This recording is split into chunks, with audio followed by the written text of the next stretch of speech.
দীর্ঘ প্রতীক্ষা আর নাটকীয়তায় মোড়া ২১ ঘণ্টার ম্যারাথন বৈঠক। পাকিস্তানের রাজধানী ইসলামাবাদে মুখোমুখি হয়েছিল দুই চির প্রতিদ্বন্দ্বী, যুক্তরাষ্ট্র ও ইরান। ১৯৭৯ সালের ইসলামী বিপ্লবের পর এটিই ছিল দেশ দুটির মধ্যে সর্বোচ্চ পর্যায়ের আলোচনা।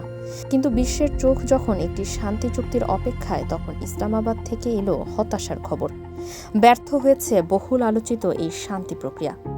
বৈঠক শেষে তেহরানের ওপর দায় চাপিয়ে কড়া বার্তা দিয়েছেন মার্কিন প্রতিনিধি দলের প্রধান ও ভাইস প্রেসিডেন্ট জেডি ভ্যান্স।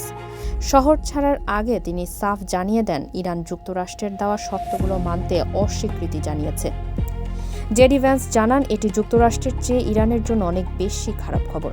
ভ্যান্সের মতে, আলোচনার মূল বাধা ছিল ইরানের পারমাণবিক কর্মসূচি। ওয়াশিংটন তেহরানের কাছ থেকে একটি মৌলিক অঙ্গীকার চেয়েছিল যে তারা কখনো পারমাণবিক অস্ত্র তৈরি করবে না কিংবা এমন কোনো সরঞ্জাম চাইবে না যা তাদের দ্রুত পারমাণবিক সক্ষমতা অর্জনে সহায়তা করে। কিন্তু সেই প্রতিশ্রুতি আসেনি। অন্যদিকে তেহরান এই ব্যর্থতাকে দেখছে ভিন্নভাবে। ইরানের পররাষ্ট্র মন্ত্রণালয়ের মুখপাত্র ইসমাইল বাঘাই IRIB-কে দেওয়া এক সাক্ষাৎকারে বলেন, এক বৈঠকেই সব সমস্যার সমাধান হবে এমন আশা করা বাস্তবসম্মত ছিল না। স্বাভাবিকভাবেই শুরু থেকেই আমাদের একটিমাত্র অধিবেশনে সমঝোতায় পৌঁছানোর আশা করা উচিত ছিল না, এমন কোনো প্রত্যাশা কারো ছিলও না। এই আলোচনার প্রেক্ষাপট ছিল অত্যন্ত ভয়াবহ।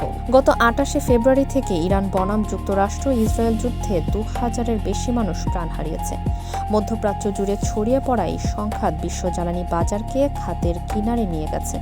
হরমুজ প্রণালীর ওপর ইরানের শ্বাসরুদ্ধকর নিয়ন্ত্রণের ফলে বিশ্বের ২০% তেল ও গ্যাস রফতানি আজকে হুমকির মুখে।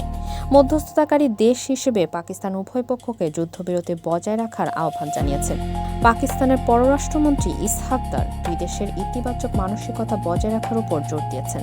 জেডি ভ্যান্স এবং ইরানি স্পিকার মোহাম্মদ বাঘের খলিবফ আলোচনা শেষ করলেও লেবাননে হিজবুল্লাহর ওপর ইসরায়েলের অব্যাহত হামলা বর্তমান যুদ্ধবিরতিকে চরম ঝুঁকির মুখে ঠেলে দিয়েছে।